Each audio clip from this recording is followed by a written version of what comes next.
दोस्तों, अगर हमारा मन खाली हो जाए तो हम उसमें कुछ ऐसी चीज डाल सकते हैं, कुछ ऐसे विचार डाल सकते हैं जिससे हम अपने मन की बकबक को शांत कर सकते हैं। जो विचारों का सैलाब हमारे मन में चलता रहता है, उन्हें हम बहुत अच्छी तरह से रोक सकते हैं। और दोस्तों, एक बार मन की बकबक रुक जाए तो फिर हम मन से जो चाहे वह करवा सकते हैं। इसलिए अगर आप मन की बकबक को शांत करवाना चाहते हो तो इस कहानी को आखिरी तक जरूर सुनिएगा। कहानी में गुम होने से पहले वीडियो को लाइक और चैनल को सब्सक्राइब अवश्य कर लें। एक गुरु का शिष्य बहुत गहन ध्यान कर रहा था, लेकिन उसका ध्यान केंद्रित नहीं हो रहा था। उनका मन सदैव विचारों से भरा रहता था। उसने अपने दिमाग को खाली करने की बहुत कोशिश की, लेकिन उसकी सारी कोशिशें नाकाम रहीं। अंत में जब वह सब कुछ कर चुका, तब वह अपने गुरु के पास गया और बोला, गुरुदेव, मेरा मन हमेशा विचारों से भरा रहता है। मैं एक जगह ध्यान केंद्रित नहीं कर पाता। जब देखता हूं तो दूसरी चीज पर चला जाता हूं, फिर तीसरी और चौथी चीज करता हूं। मेरे दिमाग में हजारों विचार चलते रहते हैं और मुझे पता भी नहीं चलता कि ऐसा कब होता है। बहुत समय बाद मुझे एहसास होता है कि मैं क्या करने बैठा था और क्या सोच रहा था। हे गुरुदेव, मैं अपने दिमाग को विचारों से खाली करना चाहता हूं।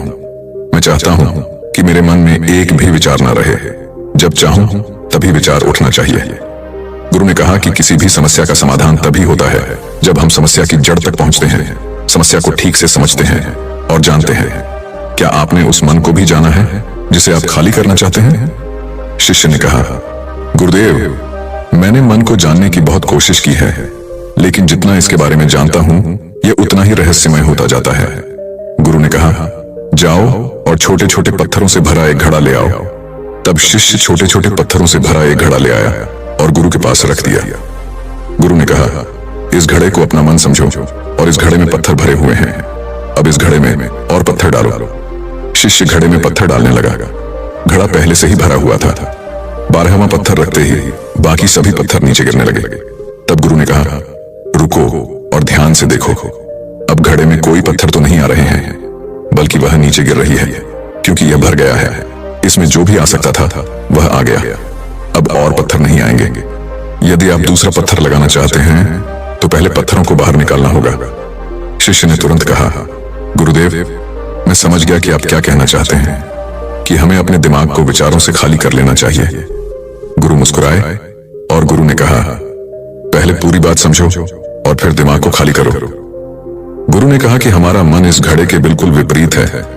तुम घड़े को पत्थरों से तो भर सकते हो, लेकिन मन को विचारों से नहीं भर पाओगे।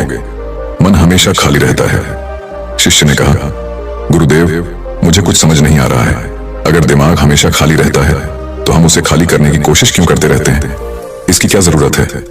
गुरु ने कहा, इस घड़े से एक एक करके सारे पत्थर निकालो। शिष्य ने वैसा ही किया और घड़े से एक एक पत्थर निकालता रहा और अंत में घड़ा खाली हो गया। गुरु ने कहा, देखो, तुमने एक एक पत्थर निकाला, यह घड़ा खाली हो गया है। अब आप इस घड़े में कोई भी पत्थर डाल सकते हैं, दूसरा पत्थर डाल सकते हैं, या फिर वही पत्थर दोबारा डाल सकते हैं। आप इसे आधा भर सकते हैं या फिर पूरा भर सकते हैं। शिष्य ने कहा, गुरुदेव, मैं भी ऐसा ही हूं। मैं बता रहा हूं कि मन को खाली करना है। ये तो पत्थर हैं, इन्हें आसानी से निकाला जा सकता है और घड़ा खाली किया जा सकता है, लेकिन मैं अपने मन को कैसे खाली करूं? गुरु ने कहा, इस खाली घड़े में एक पत्थर डालो और 2 पत्थर निकाल लो। शिष्य ने यह कहा, ऐसा कैसे हो सकता है कि जब इस घड़े में एक पत्थर होगा तो एक ही पत्थर निकलेगा, फिर 2 पत्थर कैसे निकल सकते हैं? गुरु ने कहा, चलो ऐसा करो, इस घड़े में 2 पत्थर डालो और 4 पत्थर निकाल लो। शिष्य ने कहा, गुरुदेव, यह कैसे संभव हो सकता है? यह कोई चमत्कारी बर्तन नहीं है कि 1 डालो तो 2 निकालो, 2 डालो तो 4। गुरु ने कहा, यह घड़ा चमत्कारी नहीं है, लेकिन तुम्हारा घड़ा यानी तुम्हारा मन चमत्कारी है। यदि आप इसमें एक विचार निकालेंगे तो इसके पीछे 2 विचार होंगे। जब आप उन 2 विचारों को पकड़ते हैं तो उनके पीछे 4 विचार उभर आते हैं और वह खाली नहीं रहता। ये मन का भ्रम है कि सब कुछ है, लेकिन कुछ भी नहीं है। शिष्य ने कहा, गुरुदेव, आप जो कह रहे हैं वह मैं समझ गया, लेकिन क्या मैं हमेशा अपने विचारों के जाल में फंसा रहूंगा? क्या मन के भ्रम से बाहर निकलने का कोई रास्ता है? बिल्कुल नहीं। और जब आप उन 4 विचारों को पकड़ते हैं तो उनके पीछे 16 विचार उभरते हैं, और ऐसा करने से विचारों की एक लंबी श्रृंखला बन जाती है और आप कहीं नहीं रुकते। एक के बाद दूसरे विचार को पकड़ते चले जाते हैं। यह मिट्टी का घड़ा पत्थरों के घड़े के समान है, भरा रहेगा, लेकिन आपका मन कभी नहीं भरता, वह हमेशा खाली ही रहता है। हमारा दिमाग भी एक विचार के बाद हमारे लिए हजारों विकल्प खोल देता है और हम एक मुख्य विचार को छोड़कर उन हजारों विकल्पों में फंस जाते हैं। शिष्य ने कहा, मैं आपकी बात अच्छी तरह समझ गया हूं, लेकिन अब मुझे क्या करना चाहिए? मेरा मार्गदर्शन करें। गुरु ने कहा, मन के जाल में मत उलझो, मन को खाली करने की कोशिश मत करो, अपना ध्यान इकट्ठा करो, एकाग्रता लाओ, जो भी कर रहे हो उसे अंतिम मानकर करो। ऐसे करो कि बाद में इसमें आपको कुछ भी करने की जरूरत नहीं है। और जब आप किसी दूसरे विचार पर काम करते हैं तो बस उसी पर काम करें, कोई दूसरा विचार नहीं। मन के भ्रम से बाहर निकलना इतना आसान नहीं है, लेकिन अभ्यास सब कुछ कर सकता है। शिष्य ने कहा, मैं आपकी बात अच्छी तरह समझ गया हूं, लेकिन अब मुझे क्या करना चाहिए? मेरा मार्गदर्शन करें। गुरु ने कहा, मन के जाल में मत उलझो, मन को खाली करने की कोशिश मत करो, अपना ध्यान इकट्ठा करो, एकाग्रता लाओ, जो भी कर रहे हो उसे अंतिम मानकर करो। ऐसे करो कि बाद में इसमें आपको कुछ भी करने की जरूरत नहीं है। और जब आप किसी दूसरे विचार पर काम करते हैं तो बस उसी पर काम करें, कोई दूसरा विचार नहीं। मन के भ्रम से बाहर निकलना इतना आसान नहीं है, लेकिन अभ्यास सब कुछ कर सकता है। शिष्य ने कहा, गुरुदेव, मैं भी ऐसा ही करूंगा। यह समझाने के लिए आपका बहुत बहुत धन्यवाद। हम सभी अपने दिमाग को खाली करने की कोशिश करते हैं, मन में उठते बैठते विचारों से परेशान रहते हैं। हम चाहते हैं कि ये विचार कहीं चले जाएं और हम शांत हो जाते हैं, लेकिन जितना हम इन विचारों से दूर भागते हैं, हम विचारों का उपयोग करते हैं कि वे हमें शांत करते हैं, और वे आपके उन्हीं विचारों से जुड़े होते हैं जिन्हें आप छोड़ना चाहते हैं। इसलिए ये विचार इतनी शक्तिशाली है। जब आप सोचना ही नहीं चाहते तो आप शांत रह सकते हैं। यह तभी संभव है जब आप शांत रहने की कोशिश करना बंद कर दें और अपनी समस्या को हल करने पर ध्यान दें। ध्यान केंद्रित करें और समझें कि चिंता करने से नहीं बल्कि सोचने से समाधान मिलता है।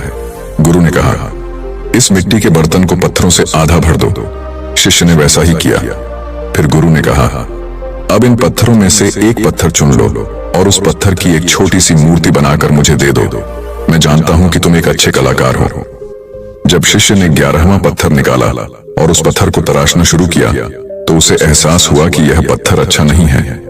तो उसने घड़े से दूसरा पत्थर निकाला, उसे वह पत्थर भी पसंद नहीं आया।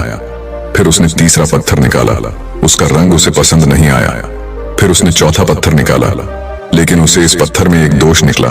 इस प्रकार उसने लगभग सभी पत्थर बाहर फेंक दिए। उसे ऐसा करते देख गुरु ने कहा, वह पत्थर जो तुमने पहली बार निकाला था, यह समझकर उसी पत्थर की खोज करो कि तुम्हारे पास कोई दूसरा पत्थर नहीं है।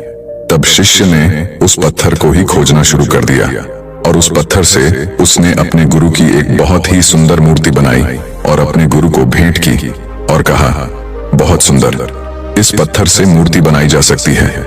मैं इसका विचार भी नहीं कर सकता था।